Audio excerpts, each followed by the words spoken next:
Fala galera, tudo bem com vocês? Aqui quem vos fala é Deluca com mais um podcast Go Fly, trazendo histórias reais de pessoas reais. E hoje eu estou com um convidado mais que especial, Everton Martins, fundador de algumas empresas e também da Pipeline. Boa noite, Everton Martins, tudo bem? Boa noite, Deluca, tudo ótimo. Prazer estar aqui com você, me sinto honrado e vamos lá, vamos falar um pouquinho aí, vamos trocar essa ideia. Prazer todo meu, cara.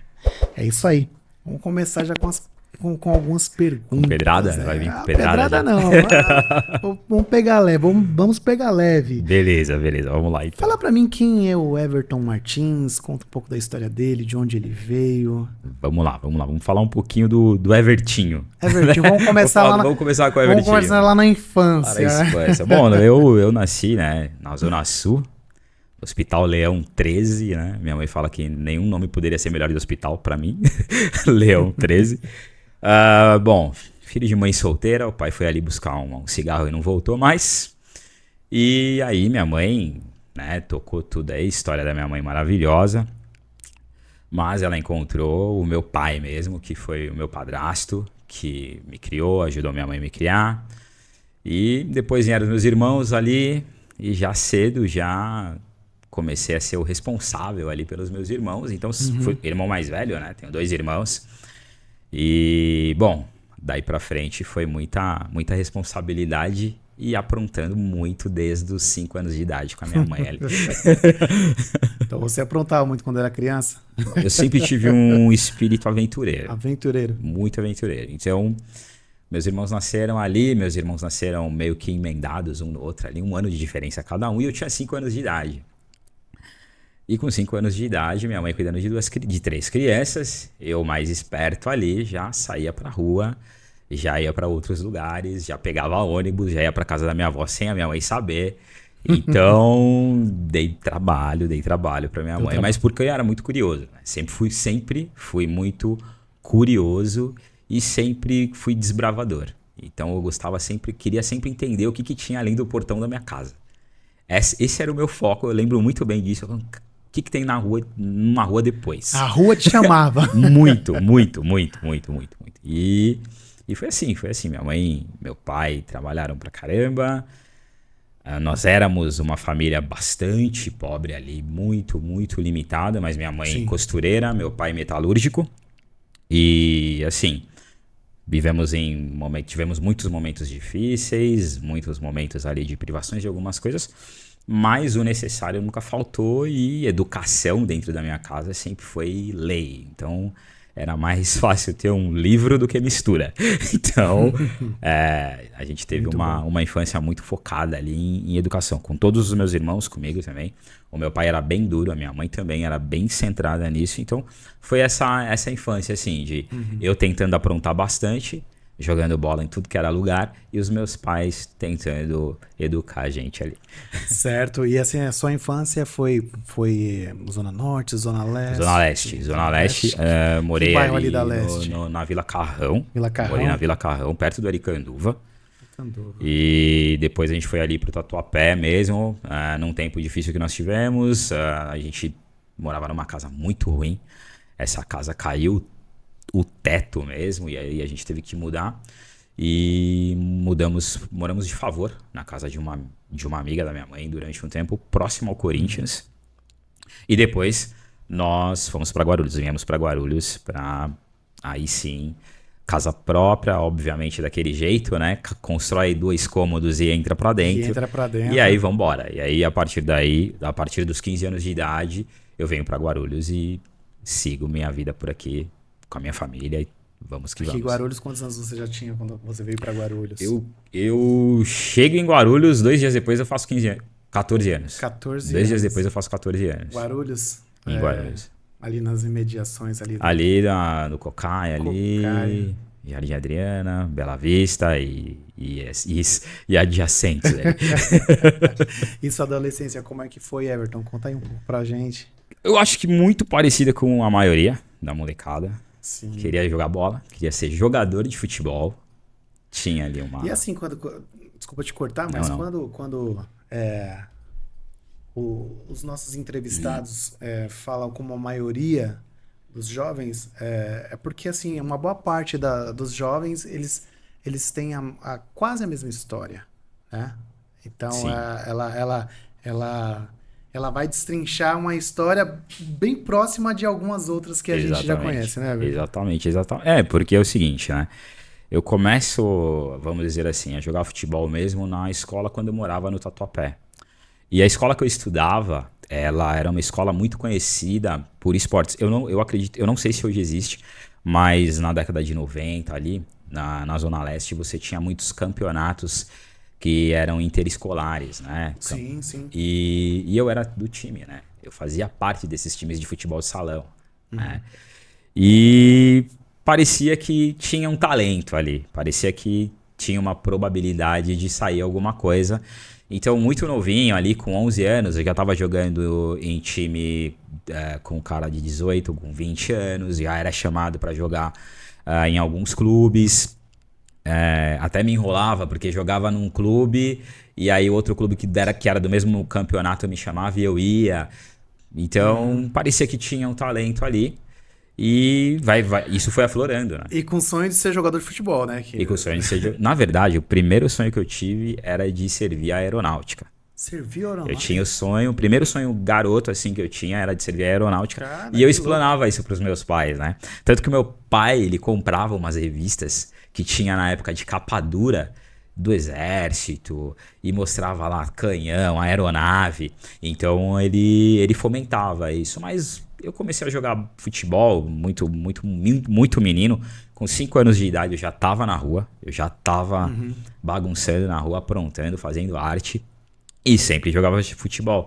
E aí a rapaziada falava, pô, esse moleque é diferente, sabe jogar bola, sabe jogar, e vai ali. Aí a amizade foi rápida. Eu com 7 anos já conhecia gente pra caramba, porque eu sempre tava 7 anos de jogando. idade? Já fazia Conhecia uma tudo, galera. já fazia tudo. Já literalmente pegava ônibus, já ia pros lugares. Minha mãe viu isso, óbvio que teve um momento do choque, mas aí a minha mãe já me colocava pra ir pra comprar carne longe e num mercado, não tinha muita trava e já ia desenrolando ali. E aí, quando foi crescendo e jogava futebol com a galera, e aí fui aí tentar jogar em alguns clubes, tentei jogar no Corinthians, cheguei aí pra Olha aí, que da Portuguesa. hora. Cheguei a ir pra Portuguesa, fui chamado pra jogar na Portuguesa, mas no meu primeiro dia de treino eu já aprontei. Aí no primeiro dia de treino já me falaram, não, você não vai ficar aqui. E foi assim. Esse vai ser um garoto problema. Melhor não. Exatamente. Eles chegaram e falaram pro meu pai, seu filho joga bola, seu filho sabe, seu filho tem os fundamentos fácil. Mas eu, né, ali jogando, enfiei a mão na cara do moleque. E aí eles falaram, mas não dá, ele já é indisciplinado. E meu pai sempre falava, você é muito esquentado, muito agitado, sempre fui muito agitado. Mas, bom, aí foi, e a adolescência foi jogando futebol. Cheguei aí pro Rio de Janeiro, cheguei a jogar no Vasco. Isso aí já com quantos anos? Eu tava com 15. 15 anos. 15, 16 anos, eu Certo. fui para o Rio de Janeiro, fui fazer um tempo de experiência. Eu estava treinando no Paraná, né? Na verdade eu fui primeiro para o Paraná, para um clube no Paraná, e nesse clube do Paraná o pessoal ia lá do Rio de Janeiro fazer uns peneirões, né? Eles passavam. Sim. E nesses peneirões eles me viram e falaram, agora você vai fazer uma experiência lá, e fui pro clube, fiquei um tempo lá, mas aí, vamos dizer assim, não deu certo. Eu realmente era indisciplinado bastante. A disciplina que eu tenho hoje, ela existiu depois do Everton, depois dos 28 anos de idade. Entende? Então eu vivi uma vida bastante indisciplinada. Eu falo uma coisa para as pessoas que me conhecem, né? Muita gente que me conhece, eu falo, cara, eu fiz de tudo para dar errado. Eu fiz tudo, eu me esforcei muito para dar errado. Você se esforçou pra dar errado. Eu me esforcei para dar errado, cara. E assim, e automaticamente as pessoas já viam você como um erro. Falar, cara, esse Everton aí, ele não vai dar certo. Cara, assim, O improvável, né? na Tipo, esse cara verdade, você vai tendo um comportamento errado e tua família vai percebendo, as pessoas vão percebendo. E eu sempre tava ali onde eu não deveria estar, né? No meio de amizades que eu não deveria Pessoas estar, erradas, com a galera lugares errada. errados. E a galera errada chegava em mim e falava, velho, tu não é daqui.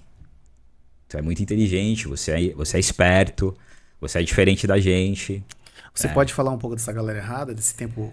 Cara, era uma galera... Vamos dizer assim, um tempo é um tempo obscuro, é um tempo obscuro, o que a Globo não mostra. Você pode falar sobre isso? Posso. Então eu sempre estava perto da rapaziada barra pesada. Porque o futebol na várzea traz um pouquinho disso, né? Você tem aí acesso a tudo. O futebol ele traz todo mundo, não tem acepção de pessoas. Sim. Então eu tava sempre ali no meio da galera, no meio de um pessoal que não era legal, no meio de um pessoal que não fazia sentido, não faz sentido para nenhum jovem. E antigamente, né? Você tinha hoje é fácil você ver esse tipo de comportamento, infelizmente, né? Mas antigamente a galera tinha um cuidado. E eu fui um desses caras que tinha tudo pra dar errado, mas os caras mais barra pesada falavam em mim, cara, tu é inteligente. Eu sempre tive um português legal, eu sempre tava lendo livro e os caras sabiam. Porque eu ia falar pros caras, você já leu tal livro? Os caras, tá de sacanagem, né, velho? Os caras não estavam afim de ler livro, né? Então, olha o lugar onde você tá, velho. Perguntar se leu um livro. E aquilo pra mim era meio... Porque, como eu falei, dentro da nossa... Da criação, o meu pai realmente fazia a gente ter leitura. Eu vou dar um exemplo aqui pra você de como o meu pai era rígido. Eu sempre tive uma facilidade com matemática. Na 7ª série foi o tempo que eu mais comecei a me destacar no futebol e tal, então meio que larguei. E eu nunca fui o cara do estudar para fazer prova. Eu era o cara de olhar para alguma coisa, ainda hoje eu tenho muita facilidade de olhar para alguma situação e ir pela lógica. Então eu sempre fui bom de lógica. E até meu pai, né, ele falava, você precisa ou ser médico ou engenheiro, porque você tem uma facilidade de aprendizado. E com isso, eu tinha sempre boas notas, entendeu? Então, eu nunca tinha problema, mas na 7ª série eu tive problema e fiquei de recuperação em matemática. Problemático. E aí, o que acontece? Meu pai pega, só pra você ter uma ideia da rigidez, meu pai pega e fala, ok. Ele pega todos os meus materiais de futebol, coloca dentro de um saco de lixo, joga em cima do guarda-roupa, pede o meu livro, e ele fala, paga o livro. Ele chegou, meu pai sempre trabalhou muito, minha mãe sempre trabalhou muito. Meu pai chegou em casa, eram 8 horas da noite, ele me deu uma borracha e falou, você vai pagar o livro inteiro na minha frente. Eu fiquei até 11 horas da noite apagando o livro, porque naquela época nós fazíamos as lições no livro. E aí ele falou, apagou? Agora amanhã de manhã nós vamos começar a fazer o livro. Detalhe, meu pai real, assim, ele tinha a 4ª série. Mas o meu pai é até hoje o homem mais inteligente que eu conheço. Meu pai sabia desenhar a engrenagem de uma máquina, sabia desenhar, sabia fazer a planta de uma casa. Cara, e assim, top. Tudo com cálculo exato. E meu pai era muito bom de matemática. E aí ele sentou na minha frente, a gente passou ali 7 dias antes das provas da recuperação, fazendo por 2 horas e meia todas as... Isso na 7ª série, né? Isso na 7ª série. E aí eu fiz a prova... Fiz a prova de recuperação, tirei 10, fui dispensado, ele foi na escola e falou, ele vai fazer a 2ª prova. Ele vai fazer a 2ª prova. Seu pai... Pra ele nunca mais ficar de recuperação. E realmente foi o suficiente para entender o recado e ali eu comecei a, putz, eu preciso, porque senão meu pai vai me pegar. Eu tinha um pouco de medo do meu pai, então... Principalmente referente à escola, estudos, né? Isso. Então, assim, eu tinha um diferencial no meio da rapaziada, só pra conectar. Eu tinha um diferencial ali no meio da rapaziada e a rapaziada falava, cara, vai estudar, vai fazer uma faculdade, vai isso, vai aquilo. Mas eu não queria saber, mas eu queria estar ali no meio da bagunça, queria estar ali no meio do furdunço. Mas aí a vida vai te levando por esses caminhos corretos. Eu acho que isso aí, todos os jovens passam por essas fases, né? Sim. Essas fases da bagunça ali, do furdúncio, né? E assim, na sua adolescência, você tinha uma visão limitante. Quais eram e por que essas visões que você tinha limitante? Cara, eu acho que eu aprendi isso vivendo, né? Ambiente é tudo. Pra mim, ambiente é tudo. Sim. Então, olha os ambientes que eu me propunha a estar. Realmente. certo? Uma vez que eu me propunha a estar naquele ambiente, independente de eu ter uma facilidade de aprendizado, independente de eu ler livros, independente de eu ter facilidade com matemática, eu ia respirar aquilo que aquele ambiente me proporcionava. E o ambiente o ambiente que eu estava não me proporcionava enxergar outras possibilidades, enxergar coisas que talvez seriam mais simples de eu alcançar. Como eu falei, a gente sempre teve uma vida muito difícil. Passou fome? Não passamos fome, mas assim, não ter o melhor tênis, não ter a melhor roupa era normal e pronto. Então, esse é um ponto, já não tinha as melhores coisas, entendeu? E aí, a partir disso, que você tá nesse ambiente, a partir do momento que eu tava naquele ambiente, eu não enxergava outras coisas. Sim. Eu não entendia outras coisas. Tinha um bichinho ali dentro de mim, da curiosidade de querer fazer alguma coisa, mas não sabia muito bem o que era. Mas a ambiência não te completamente cegava, né? Mas te deixava confortável aonde você estava, vivendo aquele momento. Aonde você não tem desafio para crescer, é gostoso. Cômodo. É gostoso. É gostoso. Todo mundo vai falar do cérebro, que o seu cérebro vai procurar o conforto, que o seu cérebro vai procurar algo mais tranquilo. Mas a grande verdade é que você consegue modelar seu cérebro a partir do momento que você é colocado num ambiente de desafios. Entende? Então, quando você não tem uma responsabilidade de dar resultado, quando você não tem quando você foge, porque no meu caso eu fugia, eu tinha que dar resultado. Sim. O meu pai me cobrava resultado, entendeu? Mas eu fugia, a rua tava bom, eu morava em qualquer lugar. Quantas vezes eu não saía de casa e ficava dias e dias e dias morando em qualquer lugar, dentro de favela, em casa que eu nem conhecia as pessoas. Por quê? Porque ali ninguém ia me criticar, entendeu? Ninguém ia falar pra mim: ei, presta atenção, agora você tem que dar resultado. No momento que você é colocado no ambiente de resultado, onde você tem que dar resultado, e você tem pessoas que vão te cobrar esse resultado, você tende a melhorar, você tende a dar certo. Exatamente. É uma tendência. Então, você ter jovens, você ter pessoas que não são expostas ao desconforto, você gera pessoas que vão sofrer inúmeras consequências. Uma coisa que eu aprendi com esses tempos, e foram muitos tempos, foram muitos anos, é que todo dia é uma semente. Todo dia é uma semente. E você vai colher. Você vai colher. Exato. E dentro ainda dessa pergunta que eu te fiz, nessa zona de conforto, nessa ambiência, quais eram as suas crenças limitantes nesse período da sua adolescência, desse conforto, vamos dizer assim? O que era? O que deixava você com essa crença de limitância? Só pra gente pontuar Eu acredito aqui. Eu acredito por não conhecer, sabe? Por não saber que outras coisas existiam. Sim. Vivia nas mesmas ruas, com as mesmas pessoas, consequentemente as mesmas conversas. Exato. Ou seja, uma venda entra nos seus olhos.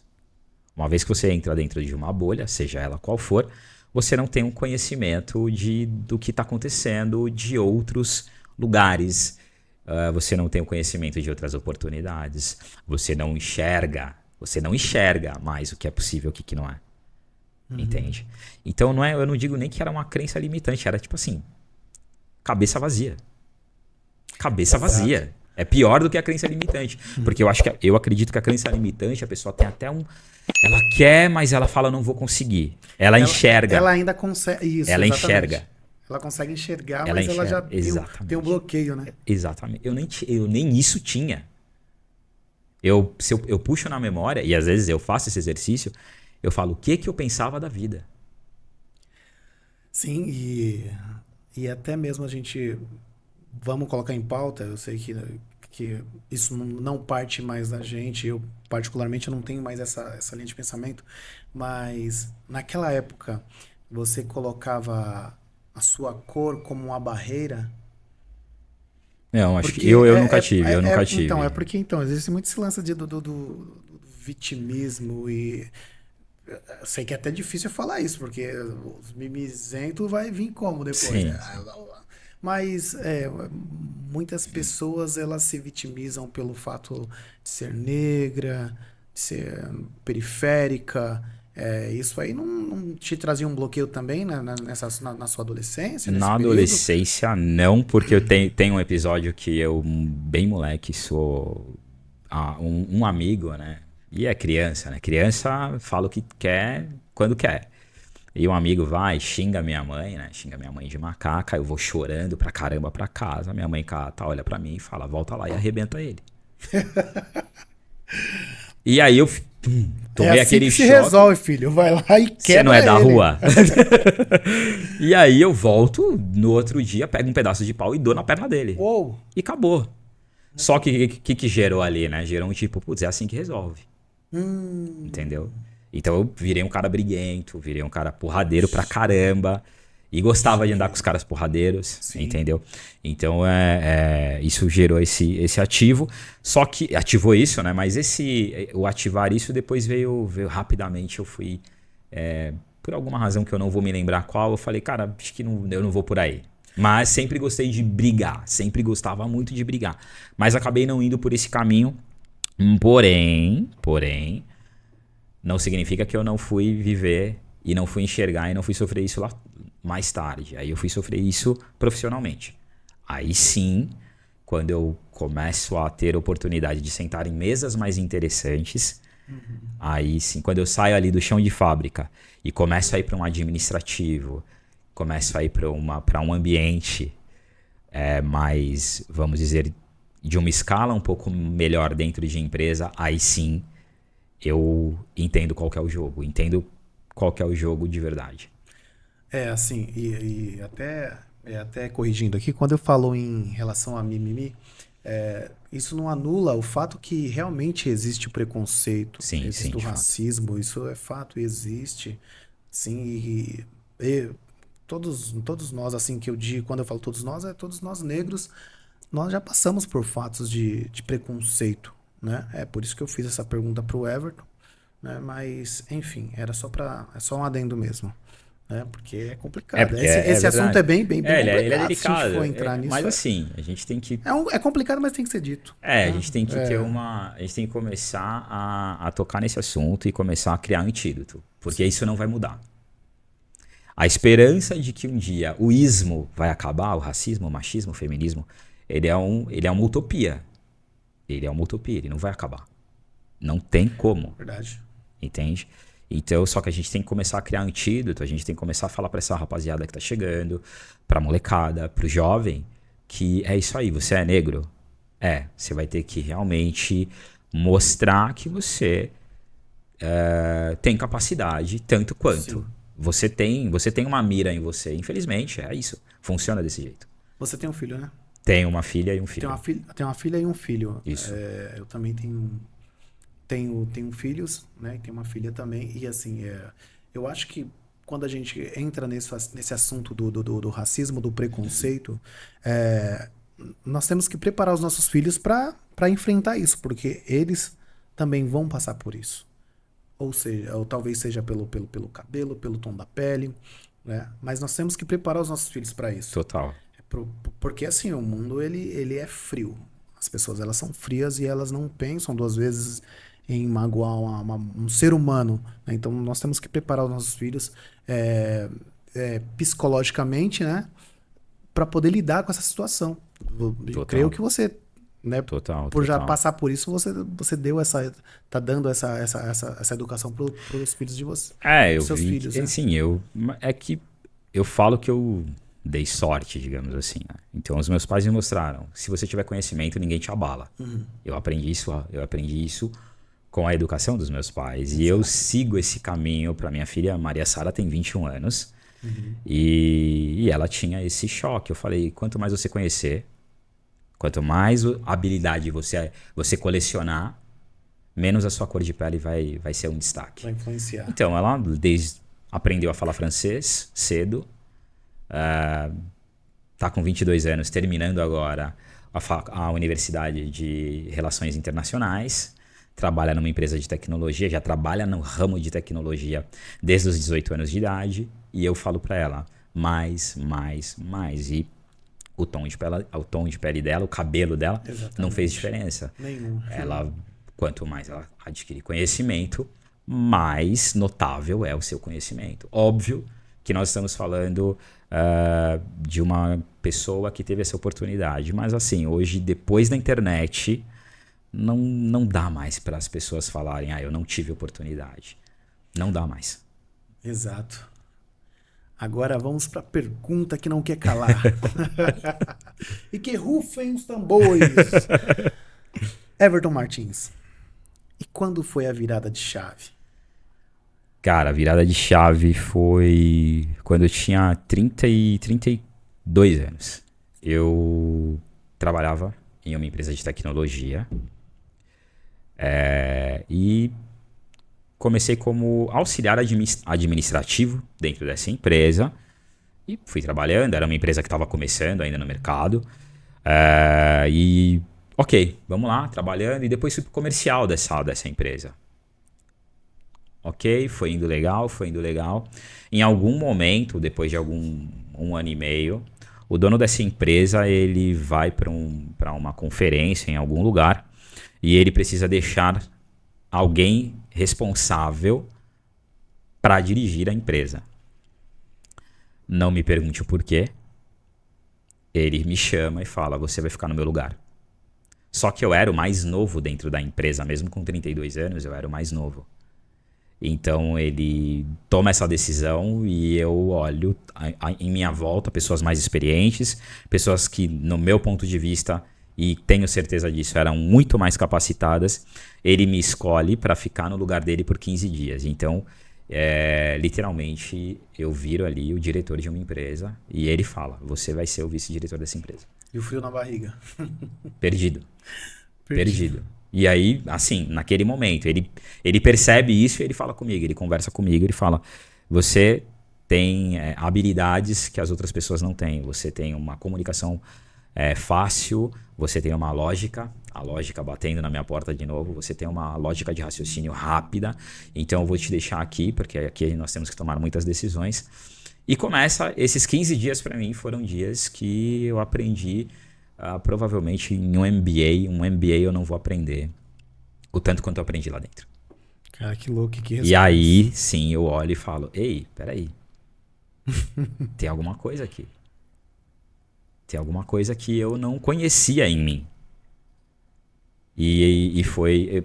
As pessoas falam que desde de garoto eu era o capitão dos times, eu era o camisa 10 dos times. Eu, para fazer as primeiras bagunças, eu que tava lá na frente. Já tinha liderança. As pessoas sempre falavam isso, né? Que eu sempre era o que tava arrastando pro bem e pro mal, entendeu? Eu só precisava escolher um lado. Então... e quando eu tive na frente de pessoas mais velhas, que eram experientes, eu tô falando de engenheiro, eu tô falando de executivos, e que eles me respeitaram, e eles chegaram depois e falaram, você não poderia ter feito a melhor escolha, eu entendi que eu tinha alguma coisa, eu entendi que eu poderia surfar algo que eu ainda não conhecia, que era a liderança, estar à frente de alguma empresa, e aí eu falei, putz, eu acho que tem um caminho aqui. Aí você passou esse período cuidando dessa empresa. Isso. E quando surgiu a ideia de você ter a sua própria empresa? Olha, a verdade é que desde criança eu já queria ter dinheiro. Quem não tem dinheiro, a criançada que não quer ter dinheiro, é normal ela querer fazer alguma coisa. Então quando você vê um garotinho vendendo bala, muitas vezes a mãe que mandou, mas muitas vezes algumas é o moleque que quer ter uma grana.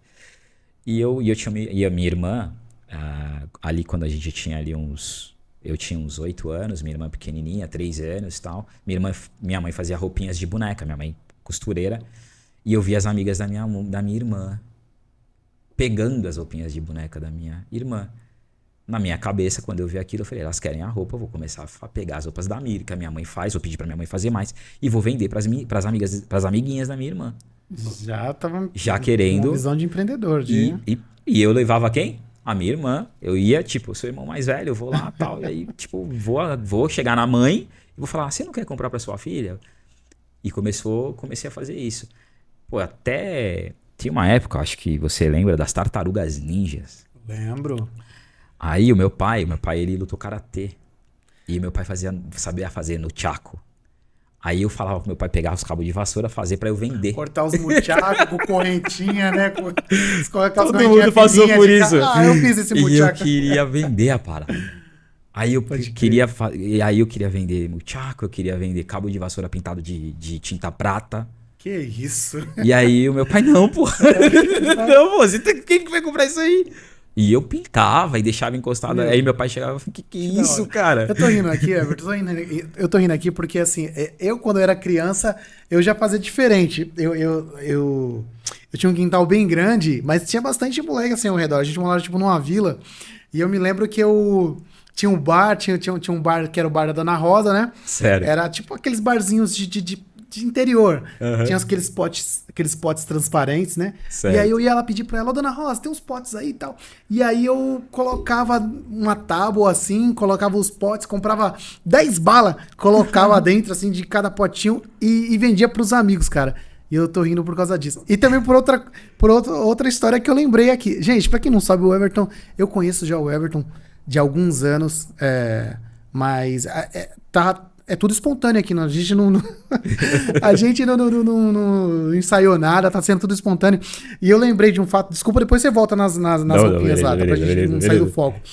Mas eu me lembrei, cara, do Neon Sinfo Family, cara. Neon Cifrão. O Neon Cifrão. Era um lance que vocês queriam montar uma galera, uma equipe. Cara, essa história é boa. Essa história é boa. Mas, e ela é muito boa porque ela tem um contexto que é o seguinte. Era uma gangue? Era o que era aquilo? Presta atenção. Era pra você vender Olha de onde camiseta? veio a parada. Olha de onde veio o negócio. Meu pai tinha percebido, sempre percebeu que eu tinha esse negócio. E eu sempre tive problema com liderança. Então, o meu pai, ele vê isso. Então, eu entrava em trabalho. chorando aqui, velho. Eu entrava em trabalhos e, cara, eu saía rápido. Eu ficava 2, 3 meses, vazava. E meu pai, putz, o que é isso? E eu tinha dificuldades com o meu pai, né? Meu pai, eu sempre foi óleo e água e assim, decretado. Meu pai nunca me agrediu, eu nunca falei nossa, eu não falava palavrão nem na frente do meu pai. Mas o que acontecia? Meu pai percebeu isso. Então o meu pai, ele de vez em quando me dava uma revista de negócios, de vez em quando. Uhum. E o meu pai sabia que eu gostava muito de rap. Um dia, o meu pai compra uma revista. Putz, eu não vou lembrar agora, mas era tipo naquela pegada Rap Brasil. Ah, sério. Tá. Sei. E o meu pai traz uma revista com a história do Jay-Z, do tempo da Rockefeller. Poxa, isso aí é meados de ano 2. Nossa, anos muito, 90. é tipo 2000, começando 2000. Começo de 2000. Não, isso aí já é um pouco Não, é um mais pra pouquinho, trás, deve ser 99, 97, 98 ali. Entre 97 e 90, isso. E aí meu pai traz isso. E eu leio. E ali naquela revista falava das empresas que o Jay-Z tinha, que ele tinha o estúdio, que ele tinha isso, que ele tinha tudo. Só recapitulando aí, isso aí já é nos anos 2000. Já, Já é 2000 tudo. E aí ele Nossa, pega e aí eu vejo isso, caraca, velho. E a gente não tinha muita referência de pessoas bem-sucedidas negras no Brasil. Uhum. E aí quando eu vejo aquilo que o cara tem água, ele tem estúdio de gravação, na época, se eu não estiver enganado, ele tinha 12 empresas. Aí eu falei, eu quero ser esse cara. E aí a minha cabeça começa, eu falei, putz, como é que eu vou fazer isso? Aí eu falei, o caminho mais fácil é começar por roupa. Minha mãe era costureira. O caminho mais fácil é eu começar por roupa. Então eu vou criar algumas roupas e e a gente vai tentar. Na época, o veludo, a roupa de veludo tava muito Tava em alta, né? alta. E aí eu fui no Brás, peguei lá veludo preto, vermelho, azul bebê e branco. Cheguei na minha mãe e falei, faz umas roupas aí, faz uns blusão e umas calça big. Conjuntão da época, né? Aí falei pra minha mãe, e aí chamei uma rapaziada, a molecada que andava comigo, que já caminhava comigo. E aí eu falei, é o seguinte, a gente vai fazer isso aqui. E depois a gente vai fazer uma revista, a gente vai dar um jeito de fazer uma revista. Caramba, bem pra frente Não, mesmo, né? A mente já tava... Aí, tá, mas e aí, dinheiro? Vamos fazer festa. Vamos fazer festa pra gente arrumar dinheiro. Mas como assim? Mano, não sei. Eu sei que dá. Era eu e mais uns 4 doidos. E aí a gente foi querendo... Aí um tinha habilidade de designer, o outro tinha habilidade de botar a mão na massa e eu só liderava, eu não fazia muita coisa. Então, eu só vinha com a ideia. E aí eu fui juntando gente, cara. Fui juntando gente pra fazer isso. Eu sei que tem um momento que a gente, tipo, é umas 10 pessoas. Óbvio que não prosperou, né? 10 sócios. 10 sócios. No máximo 19 anos, o mais velho. E assim, só que eu olhava muito isso, entendeu? Então a União Cifrão era isso. Era pra gente criar diversas empresas com o intuito de alavancar, tipo assim, a mensagem da rua. Verdade. Entendeu? A gente queria as roupas big, ter uma revista que falasse da rua. Sim. Tinha o intuito de ter um estúdio, tinha vários sonhos. Isso aí já veio desde lá das roupinhas de boneca, né? Você vê a trajetória do empreendedorismo, né? Porque isso é empreendedorismo. Sim. A ideia era não trabalhar para ninguém, né? Eu acho que a primeira ideia minha era não trabalhar nunca para ninguém. Mas a realidade vem uma hora e você vê que você não tá tão preparado ou que você não faz as coisas corretas. Então, mas a União Cifrão foi isso daí. A União Cifrão fez um barulhinho. Fez um barulho na cena na época, né? Eu me lembro. Um barulhinho. Eu me lembro dessa época aí, meu. Me lembro. Um barulhinho, foi bom. E a gente... E assim, interessante que muita gente... É engraçado que dessa galera, tipo, uns 4 viraram empreendedor. Olha aí, ó. Uns 4.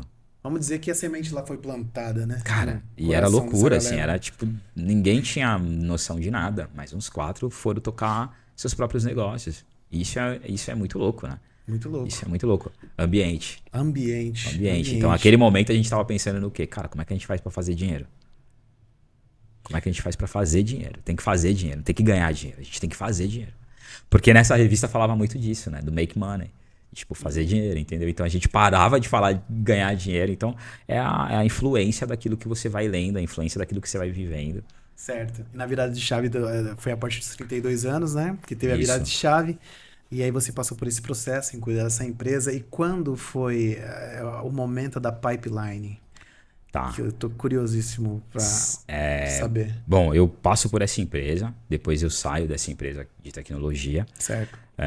E aí eu fico um tempo desempregado, tal, e eu vou para uma empresa, para uma escola de marketing, trabalhar no comercial dessa escola de marketing. Então eu sou meio que contratado para começar um novo ciclo dentro do comercial.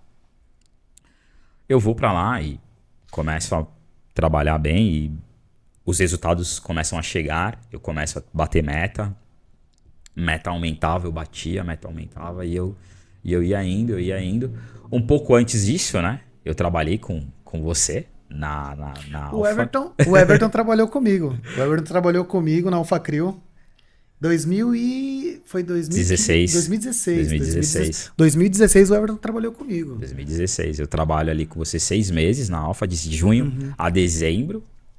A gente faz um trabalho muito bacana lá. Sim. A gente vive coisas e vê coisas que tipo, eram possíveis. E aí essa empresa, eu entro num processo seletivo e vou para essa empresa e começo a ter esse trabalho tal. E lá dentro eu, cara... De novo já bate aquela parada, tipo, eu tenho que fazer alguma coisa, eu quero fazer alguma coisa. E aí eu vou e construo primeiro uma loja, a Y Supply. Eu consegui um sócio, um amigo meu que morava na Califórnia, e aí eu falei, cara, vamos fazer uma parada aqui, ele falou, eu topo. Aí eu, beleza. E aí ele mandava as roupas da Califórnia pra mim, e eu fui, com o que eu aprendi com você, com o que você me ensinou, de varejo, de loja, eu fui construir a Y Supply no centro de Guarulhos. Sim. E aí, nisso, eu, não satisfeito com ter roupas importadas, eu falo, cara, quem me conhece sabe, né? Eu tenho um amigo meu que eu namorei a irmã dele e ele não sabia, né?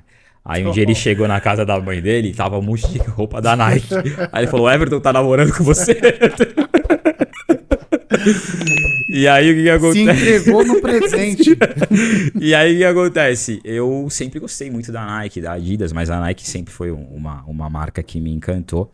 E eu falei, putz, eu quero vender Nike. Só que eu aprendo que não dá pra vender Nike se você não tiver, se você não fosse ali um revendedor autorizado e tal, que eles podiam... E aí eu fico com esse choque e aí eu vou atrás.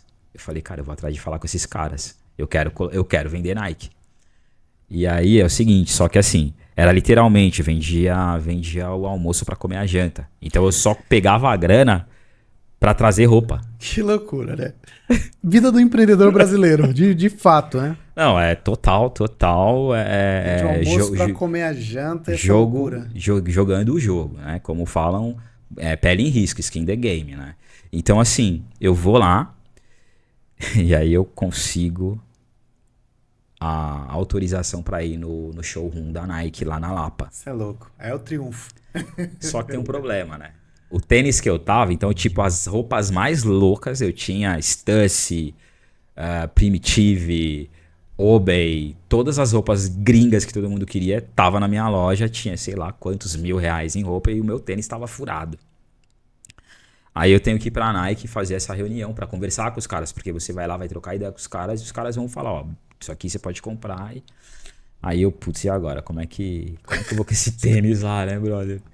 Aí eu saio do trabalho, eu trabalhava lá nessa empresa, nessa escola de marketing, que inclusive hoje é um dos meus clientes, essa escola é um dos meus clientes. Essa empresa que eu trabalhei de tecnologia é um dos meus clientes também. Top. E aí eu vou lá e tipo, putz, eu preciso pegar um tênis barato. É R$ 160 reais que eu tenho.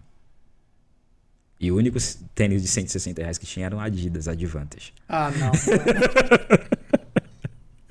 Você não fez isso, Eu fiz, velho. Você não fez isso. Eu fiz. Você foi na Nike de Adidas. Adidas. De Adidas. Era o único que dava. Eu falei, eu vou pegar o que disfarce bem, porque aí ninguém vai ser. Não podia ter nada preto, não podia ter nenhuma cor. Então eu falei, eu vou pegar um que disfarce bem pra eu poder, né, passar a batida. Eu falei, cara, é isso e dane-se. Eles nem vão olhar pro meu pé. Ele vai vir num showroom da Nike, né? E assim, Como os se representantes não vão olhar no pé dele pra Irmão. saber se realmente ele gosta da marca. Simples assim. Na cara e na coragem. Que da Na hora, cara e na meu. coragem. E eu fui já trabalhei a cabeça. Pra mim é tudo normal. Exato. E aí eu entro no showroom. Não sei se você já teve a oportunidade de entrar. E assim, na Nike lá, né? Quando você entra, você não vê o showroom. Porque é atrás de uma parede, né?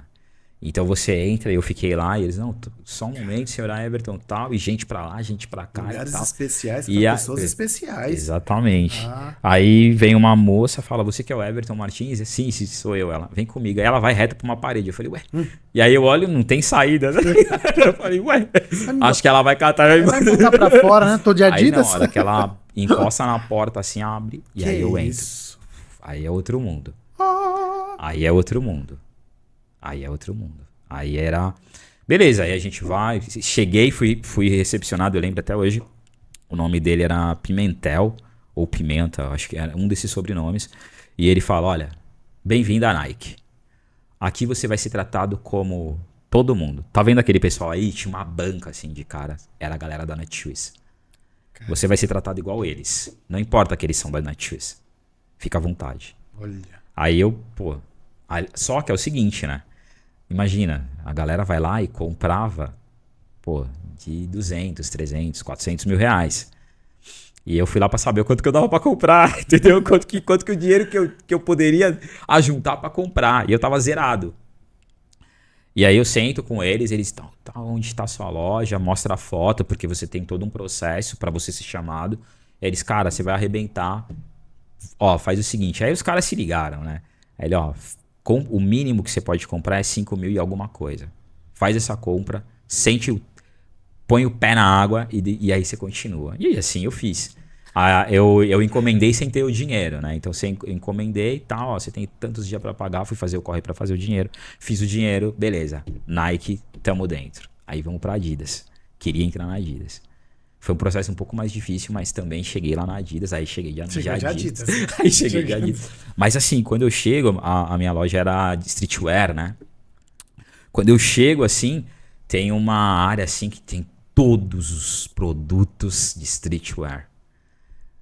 Eu fiz assim, né? Eu fui reto, aí virei pra área, aqui você não pode comprar. Esse daqui você não pode comprar, porque era só pras lojas mesmo. Da Adidas, aquela área era só pra quem era ou pra compradores que compravam um determinado. Muito, então era franqueados, né? Tipo, Isso, autorizados isso. que fala, né? Autorizados. Exatamente. E ali eu tomei também se liga. Porque eu converso com o vendedor, falo pra ele que eu ia comprar o quê? Adivinha o que eu ia comprar? O tênis mais barato, o Advantage. Eu compro uma grade do mesmo tênis que eu tô no pé. E daí eu falo, ele fala, pô, tu vai pra onde e tal? Eu, pô, eu saí do trampo, eu saí da escola lá de marketing, que eu trabalhava no comercial, pra fazer essa compra e voltar.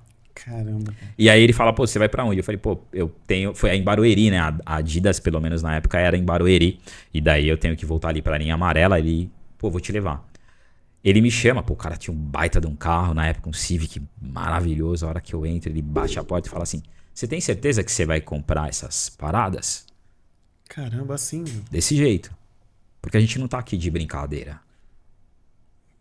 O jogo aqui é sério. Caramba, é meio intimidador isso, né? Sim, total. Mas depois ele vira um amigo, e ele me explica, ele fala, cara, muita gente quer. E assim, sendo bem realista, ele fala pra mim, cara, ninguém entendeu como você conseguiu. Porque você não tem o estereótipo da galera que já vem. Entendeu? Você não tem, e realmente faz sentido. E aí que eu te falo, não é porque eu não sentia na adolescência, na infância, que eu não vivi isso depois de grande. Então eu fui entender um pouco do jogo. E aí eu fui entender que realmente existe. Existe sim. Se não existisse, você teria mais... Quantos CEOs você conhece negros? Entende? Não, eu conheço 10. Nossa, você sabe quantos existem? Você pode conhecer 10, cara. Mas existem milhares. Entende? Quantas pessoas bem-sucedidas negras você conhece? Tá crescendo, irmão. Sabe quantas pessoas tem no Brasil? Então, assim, existe uma dificuldade. Sim. Existe uma... A parede, a barreira de entrada é mais alta para a pessoa que vem da quebrada, para a pessoa que é negra. Ela vai ser mais alta. E assim, entenda. Não pode falar isso. Posso. É natural. É natural. Entende? Óbvio que tem literalmente uma injustiça, mas a gente precisa fazer mais, entende? O negro, ele precisa entender que, infelizmente, ele tem que acordar mais cedo e tem que para estudar mais. Para trabalhar, eu acho que o brasileiro, ele entra num flow, num ritmo que todo brasileiro trabalha muito, sabe? Eu acho que o brasileiro, ele tem que trabalhar pra caramba. Aqui você tem alguns aspectos que são inflação, dificuldades que não corroboram pro brasileiro. E a massa vive com, no máximo, 2 salários mínimos, né?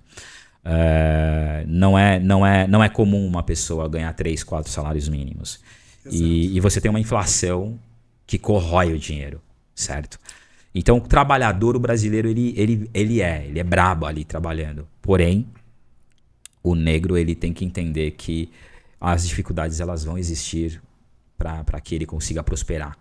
E ele vai ter que ser muito forte. Ele tem que ser muito forte. É uma realidade. Alguns vão ser menos, mas a maioria vai ser mais. Entende? Então não tem muito o que fazer. Então eu entendo o jogo ali, consigo fechar com a Adidas, consigo fechar com a Nike, tô trabalhando em detalhe. No mesmo, eu entro em 2017 nessa empresa. Em 2017 eu entro nessa empresa. Eu entro na faculdade de administração, que eu consegui por literalmente... bolsa, todas as faculdades que eu consegui por bolsa. Fui primeiro lugar, tal, e consegui. E abri a loja.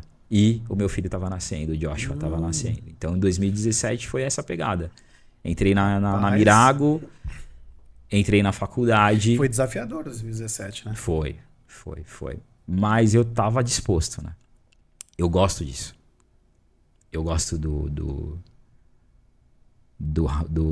game hard ali em cima, no game difícil.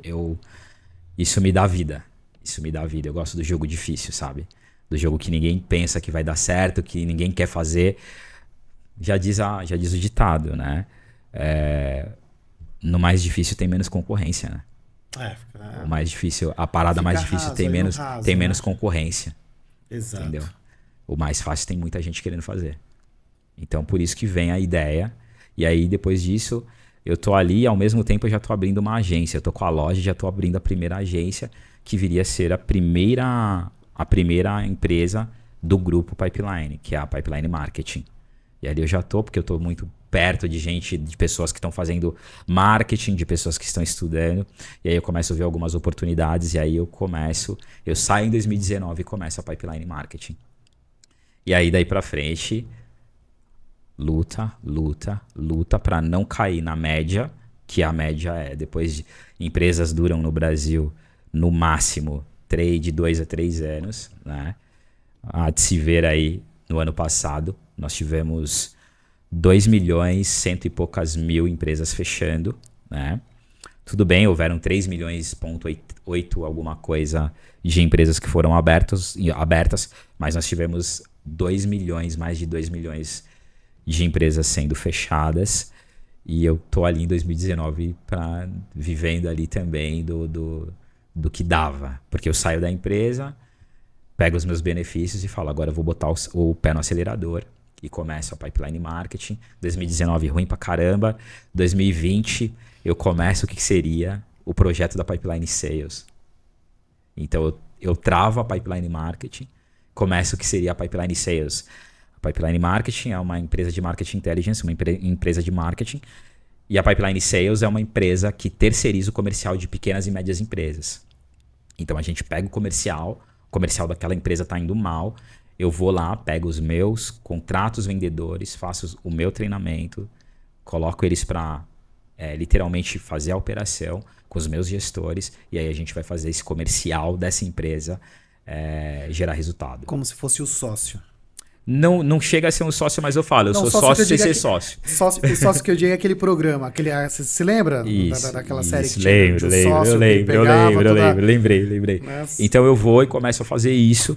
Então aí eu venho 2021 as coisas começam a ficar legais, 2022 a gente cresce e o ano passado foi o maior alavancagem que nós tivemos em resultados. Nós crescemos como grupo 138% da soma de todos os outros anos. E aí a gente cria a Pipeline Class no ano passado por também oportunidade. Então a Pipeline Marketing eu construo porque dentro do ambiente que eu tô, que era uma escola de marketing, começa as pessoas a falar, pô, preciso de uma empresa de marketing, aí eu vou falar, eu acho que eu consigo te atender. E aí eu consigo 1, 2, 3. Depois eu vou para essa outra vertente da Pipeline Sales, porque o diretor, né, o dono da empresa de tecnologia, chega na pandemia e essa empresa ela é uma empresa que trabalha com eventos. Ela desenvolve simulador de asa delta, simulador de Fórmula 1, simulador de kart, simulador de rally, diversos tipos de simuladores e também ela desenvolve jogos, né? Só que a base dela era simuladores e eles não tinham mais o que vender. E eu não sei se você lembra da cabine de desinfecção na pandemia. Uma cabinezinha que você passava... Saía os vapor, né? Exatamente. Jogando aquele jato. Que não funcionava pra nada, que não funcionava. Eu vendi isso pra caramba. Eu vendi isso muito. Olha, quem comprou esse produto... Pode ligar. Pode ligar no 0800. Eu vendi isso. O cara tá falando, olha... Não, mas era a realidade. Não existia cura pra nada ali, não tinha... não existia cura, mas a princípio era algo que falava, opa, desinfecta. Então, por que ela veio, né? Ela veio porque era uma forma do comércio ficar aberto, né? Então, tipo, o comércio correu pra falar, e aí, como é que a gente vai fazer? Então, as pessoas, a cabine de desinfecção, tanto que a Anvisa, ela sabe que não funciona e ela não põe o pé, ela não põe ela não trava. Porque, cara, a economia tinha que girar. A economia precisava girar, né? E aí o que as pessoas fazem? Começa a colocar a cabine de desinfecção nos lugares. Tinha no metrô, tinha em diversos lugares. E a empresa Tecnomotion foi lá, desenvolveu genialmente. Tem que tirar o chapéu pro Degan, que é o dono dessa empresa. Ela desenvolve essa ideia. Isso, ela desenvolve isso. E aí ele fala, cara, eu consegui vender para algumas grandes empresas, só que era para receber depois de 180, 200 dias. E eu preciso fazer isso no varejo. E eu só conheço você, que é o cara que vai conseguir. Por que ele me chama, né? Porque eu fiz uma das maiores vendas dessa empresa, que foi um simulador de esqui para um parque grande em Gramado, e foi uma das maiores vendas, até então tinha sido a maior venda em questão de faturamento. Então ele, você sabe vender coisas diferentes. Então eu fui e comecei a vender, e aí 2020 eu fico aí vendendo isso. Aí quando começa as coisas a aliviar, eu falei, essa empresa tá precisando de marketing. Aí eu vou e trago de novo a Pipeline Marketing e falo, e aí, quer fechar o marketing da empresa comigo? Quero. E eu continuo no comercial aqui, entendeu? Eu faço comercial e vou colocar o marketing. Chamo a galera que já tava comigo, agora a gente vai, nossa primeira empresa, que a gente vai começar a mandar ver de verdade, contrato fechado, e daí pra frente tudo é história. E a gente começa a vender de verdade, eu começo a vender marketing, né?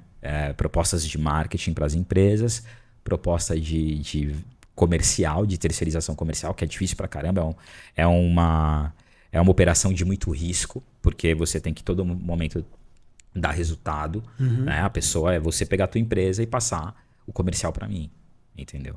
E aí a gente começa a fazer isso, e aí 2023 cai no colo.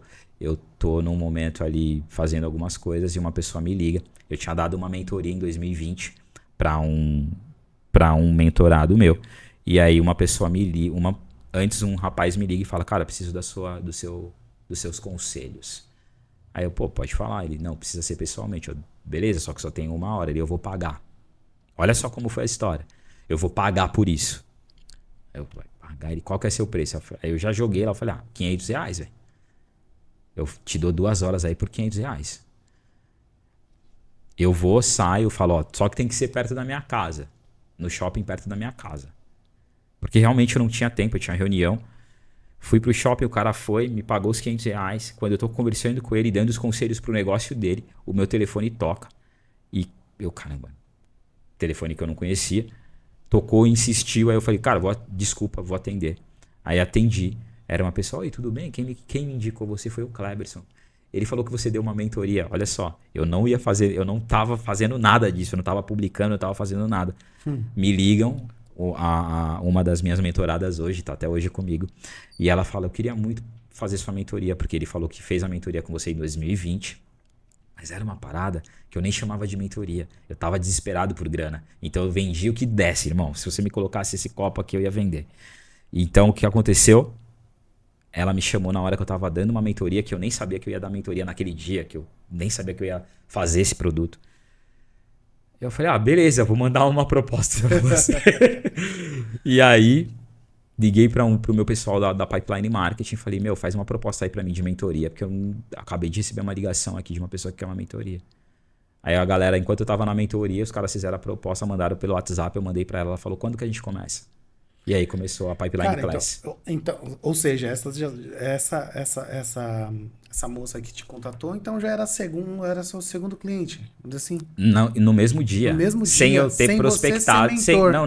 Não. Sem eu imaginar Prospectado que ia ser aquele nada, dia. que ia ser aquele dia. Aquele dia eu não sabia que eu ia terminar o dia com Aí mentor. foi aí que, virou a chave. Você falou, cara, aí eu falei, putz, cara. Eu já tinha a Pipeline Marketing, tava rodando, indo bem. Tinha a Pipeline Sales, rodando, indo bem, faturando. E aí veio a Pipeline Class. E eu sempre tive essa dúvida, porque eu sempre falei, cara, eu sei que uma agência de marketing é bacana, só que eu sempre pensei, como é que eu escalo? Como é que eu escalo uma agência de marketing? O que é escalar? É você ter um produto que você não precisa fazer muitas mudanças nele para que você consiga vender ele muitas vezes para diversos tipos de pessoa. E o marketing, o B2B, né, que é o negócio entre empresas, você não consegue escalar muito no serviço. O serviço ele não te dá muita margem de escala. Ele pode te dar uma margem de lucro se você tiver algo diferente, se você souber como fazer. Mas eu não tinha muito ali. Eu já falava, putz, como é que eu vou escalar? Quantas empresas tá, tudo bem, eu poderia ter 20 empresas, mas sempre eu vou ter que estar contratando mais profissionais para atender as demandas de marketing. Eu vou ter que ter sempre vendedor para atender as demandas da Pipeline Sales. E me incomodava, isso já me incomodava muito, mas eu meio que tinha desistido de pensar na escala. Quando veio a mentoria, essas 2 mentorias que literalmente Deus enviou, eu falei, putz, peraí, Vamos ver qual que vai ser. Aí comecei. Depois outra mentoria. E aí eu comecei a entender que eu sabia explicar como que uma empresa de pequeno e médio porte deveriam fazer seu marketing, deveriam fazer dentro do seu comercial e deveriam fazer com liderança. Eu comecei a entender que eu tinha facilidade para explicar processos. E aí a mentoria veio e aí eu falei, é hora de escalar, de fazer a mentoria e depois criar outros produtos. Foi daí que veio. Da hora. E dentro da sua empresa hoje você lidar com quantas pessoas dentro da sua empresa? Como é que está seu grupo de liderados? E também já incluindo uma pergunta, como ser um líder com autoridade? Certo, vamos lá. Dentro desse grupo que você lidera, também um conselho. Já tudo engatado já, irmão. Tá. Tudo... Eu tenho hoje, assim, que trabalha no meu time de elite mesmo, que é a galera que trabalha. Eu tenho os meus diretos e eles têm as outras pessoas. Hoje são 5 comigo ali que dirigem, porque eu meio que tô saindo da frente. Eu tô saindo ali da parte de, tipo, ficar mandando, entendeu? Você tá conseguindo... Eu tô... Não muito, porque eu tenho que falar com esses 5. Só que, vamos dizer assim, que eu tô muito na ponta estratégica. Sim. Então, do operacional, do tático e do estratégico, eu estive sempre no operacional, no tático e no estratégico. Eu sempre trabalhei nos 3. E eu tô dando um salto. Eu tô saindo do operacional para ficar no estratégico, mas ainda, de certa forma, ainda tô no operacional, porque quem dá a mentoria sou eu. Então, eu opero isso ainda. Quem dá treinamento sou eu. Quem grava curso sou eu. Então, eu ainda tô operando, mas de uma forma que eu não tenho que ficar na loucura fazendo campanha, fazendo copies na parte de marketing, não tenho mais que ficar ligando para fechar negócio, então eu tô saindo um pouco disso por causa da mentoria. Então eu tenho esses 5 diretos e aí a gente tem uma galera que trabalha ali, que presta serviço para nós também. Então é uma galera grande aí, mas liderança, cara. Liderança. Só tem um jeito de liderar pra mim, tá? Eu aprendi isso quando eu fiz não, a grande verdade eu passei na faculdade pra comércio exterior, depois eu passei pra administração. Eu já passei em 4 faculdades, 2 federais e 2 que eu consegui bolsa 100%. Comércio exterior, administração, matemática e engenharia de produção. Eu passei... A engenharia de produção foi na federal e as outras foram em instituições particulares. E eu aprendi quando eu fiz comércio exterior com a minha professora de governança corporativa. Ela trazia muitos cases de líderes, que ela trabalhou com alguns interessantes, e ela falava, qual é o líder certo? É o líder que é mais viril, que é mais bravo, que é mais grosso até? Ou é o líder que é mais manso, que é mais tranquilo? Ou é o líder que ele é ponderado, ele sabe a hora de chegar firme, mas ele sabe a hora de ter o equilíbrio? Qual é? Pra você, qual que é? O que você pensa? O que eu penso? Penso que o líder é aquele que lidera e sabe entender o momento ali onde você está liderando. Né? O meu ponto de vista ali, né? Exatamente. O líder não tem certo e errado. Que ensina os liderados. Né? Exatamente. Não tem certo e errado. O líder bom é aquele que gera resultado. Ponto. Entendeu? Boa. Só que tem um detalhe. O líder de verdade, ele só vai conseguir liderar, você só vai conseguir liderar por exemplo. E isso é um clichê, né? Todo mundo fala. O exemplo arrasta. É uma frase clichê. Mas ela é muito, muito, muito, muito real. Por quê? Eu vou dar um exemplo do que eu vivo hoje, tá? Dentro da nossa corporação, existem os 12 mandamentos do Grupo Pipeline. Existem uns 12 mandamentos. Os 12 mandamentos. Então é o seguinte, acontece muitas pessoas, pô, Everton, você tá com isso e tem como eu trabalhar com você? A primeira coisa que eu mando é, você consegue seguir isso aqui? Os 12 mandamentos. Lá dentro tem estudar, ler um livro 1 hora por dia, fazer um estudo técnico pelo menos 1 hora por dia, Cuidar do seu corpo pelo menos 1 hora por dia. Ah, mas isso é tangível? É, porque todo mundo tá dentro de um grupo e todo mundo tá mandando lá o quanto que correu no dia. O quanto que andou no dia, que fez uma caminhada. Todo mundo tem que fazer resumo. Dentro da nossa empresa, todo mundo tem que fazer resumo de livro. Dentro da nossa empresa, tem um dia na semana que você tá fazendo um curso, seja do que for, a gente para aquele dia numa quarta, numa terça, numa quinta, e aí você é que vai dar aula sobre aquilo que você está estudando. A gente vai parar 45 minutos e você vai dar uma aula. Cara, então não tem saída. Não tem. Por quê? Porque eu estou estudando o tempo todo. Porque eu estou lendo o tempo todo. E as pessoas enxergam isso em você e é uma forma de liderar. E aí quando eu falo Total. assim, olha, a gente, porque agora tem o home office, né? Tem tudo isso e tal. E eu quero sair do home office, eu não acredito mais no home office, tá? Eu não... Por quê? Por causa da cultura. Para você implementar a cultura no home office, é quase que impossível. É quase que impossível. No Brasil não funciona o home office. Em lugar nenhum. Em lugar nenhum. Vou ser bem honesto aqui. O brasileiro, nós vivemos num país tropical. Então nós somos, por natureza, nós queremos fazer outras coisas além do trabalho. Se você vai numa Alemanha, numa Suíça, a galera gosta de trabalhar a rodo, apesar que lá eles têm uma condição extremamente, não dá para comparar. E o brasileiro, ele curte uma folguinha, ele curte um feriado, né? E isso atrapalha a sua empresa.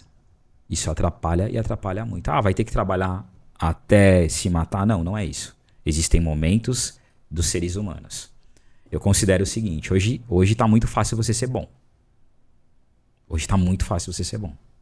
Por quê? Porque você olha porque a galera quer.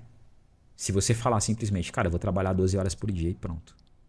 Em pouco tempo você vai ser o melhor naquilo que você faz. Só que, por que o home office não funciona? Como que você vai...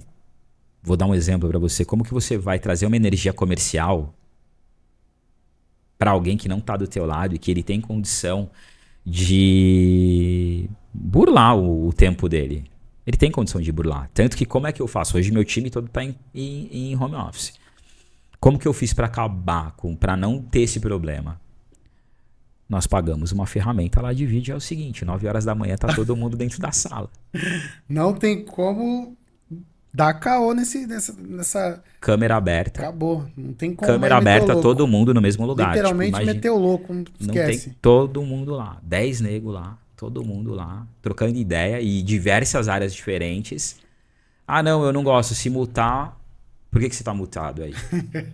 Não, mas é porque tá me atrapalhando, irmão. Isso aqui é igual como se você estivesse na vida real. Na vida Você real. vai ouvir o que você não quer de outra área e faz seu raciocínio. Pra quê? Ah, mas aí você é controlador. Sim, é minha empresa. Exato, entendeu? Exato. Então o que acontece? E as pessoas têm dificuldade de entender isso, né, Everton? Tipo Sim. assim, de saber separar e falar, cara, é o que o Everton, o empresário Everton tá fazendo pela empresa dele. E eu sou um contratado, eu sou um funcionário. É difícil as pessoas ainda entender isso. Principalmente agora quando você falou que a pessoa ainda vai lá e muta a câmera. Meu, É que, cara, assim, se você... E aí, você aí tem que ter esse pulso firme, né? Da liderança. É minha empresa, minhas regras. Ponto. Entendeu? Poucas. Então, Poucas. e só que assim, o cara é um ditador. Não. Por exemplo, eu abro de 6 em 6 meses, eu abro pra galera. A gente tem um e-mail que todo mundo tem acesso. Nós temos um e-mail que todo mundo tem acesso.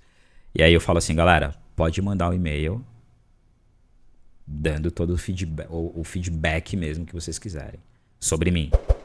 Só não coloca o texto, porque eu vou saber quem tá escrevendo. Só não explana muito o texto, porque eu conheço a escrita de todo mundo. Mas pode falar lá o que quiser de mim. Cara... E aí vem lá, você é tudo do seu jeito. Isso, aquilo. E aí eu chego e troco ideia. Eu aceito isso e troco ideia. Eu falo, cara, quantas pessoas estão aqui mudando de vida? Será que eu tô pensando em mim mesmo? Será que o meu jogo é comigo? Para pra pensar em fulano, em Beltrano. Pô, tem gente que nunca tinha mexido com tecnologia, entrou na minha empresa com 45 anos de idade e hoje tá virando líder de tecnologia. Essa pessoa entrou, ela não tinha nada. Ela literalmente estava numa situação. Ela fazia reciclagem de óleo quando eu contratei essa pessoa. Pergunta pra ela se o meu jeito é ruim. Então, e outras histórias. Mas às vezes as pessoas, o empreendedor, ele tem que ter essa maturidade de olhar pra frente, de olhar em linha reta, seguir o plano dele, e isso é muito importante, né? A gente vai, em outro momento, a gente pode falar de plano, a gente pode falar de planejamento, de como as coisas funcionam, mas o empreendedor, ele tem que olhar para ele tem que olhar para o resultado e ele tem que seguir em frente até as coisas darem certo, que não é fácil, né? Que não é fácil. Everton Martins. Quem é o Everton Martins hoje, depois de toda essa trajetória? Vamos lá. Falar de mim é difícil. Sou ruim nisso. Vamos lá. Bom, esposo da Samile, pai do Joshua, da Sara, filho da Dona Cida, irmão do Marcos e da Camila, e é um cara que continua sendo um desbravador. Eu continuo com o espírito desbravador e um homem que entendeu que pode ajudar o próximo com o que Deus deu, que foi um dom de aprendizagem. Então eu entendi, em algum momento, que eu poderia fazer as pessoas realizarem sonhos e objetivos. Só que de uma forma sem ser motivacional, sem ser enganador, sem dizer que vai dar certo tudo, levando as pessoas para um processo, muitas vezes confrontador. Hoje, quem é o Everton Martins? Vamos lá. O Everton é o esposo da Samile, é o pai do Joshua, da Sara, filho da Dona Cida, do seu Carlos. E ele é um cara que acredita que pode fazer diferença, que aprendeu, que o dom que Deus deu, a facilidade de aprendizado que eu tenho, ela pode gerar fruto na vida de outras pessoas. E por isso que hoje eu estou muito focado em mentoria, né? Então eu entendi que eu posso fazer pessoas realizarem seus sonhos, realizarem seus objetivos de uma forma mais confrontadora. Eu sou uma pessoa que, por gostar muito de lógica, por ter uma cabeça lógica, eu gosto de confrontar as pessoas para ver se elas acordam e para literalmente mostrar que elas são capazes. Projetos futuros e sonhos a serem realizados. Tá, projeto futuro. O objetivo que eu tenho hoje, eu tracei um objetivo de eu quero ajudar 1.000 empresas a se transformarem em empresas de pequeno porte, ou seja, empresas que hoje faturam de R$1 até 386 mil, eu quero que elas faturem de 386 mil a 4 milhões. Essa é o que seria ali a minha meta específica, certo? E projeto futuro aí eu quero conseguir, né? E esse ano a gente vai trabalhar para isso, ajudar alguns projetos específicos, como mãe de autistas, como a parte aí de pessoas, moradores de rua, né? Pessoas em situação de rua. Eu quero fazer um projeto forte. Eu acredito que eu vou conseguir fazer algumas pessoas se tornarem aí... É ousado o que eu vou falar, mas eu gosto de desafio. Eu quero transformar aí algumas pessoas que hoje estão aí fora em CEOs.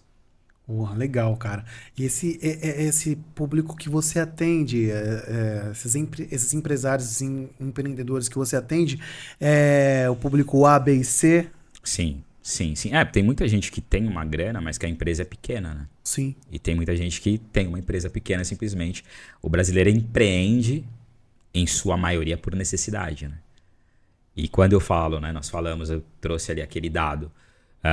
Mais de 2 milhões de empresas que fecharam ano passado. Olha o tamanho do mercado que existe para que eu possa ajudá-los. Porque hoje minhas mentorias são para empresários e seus times, certo?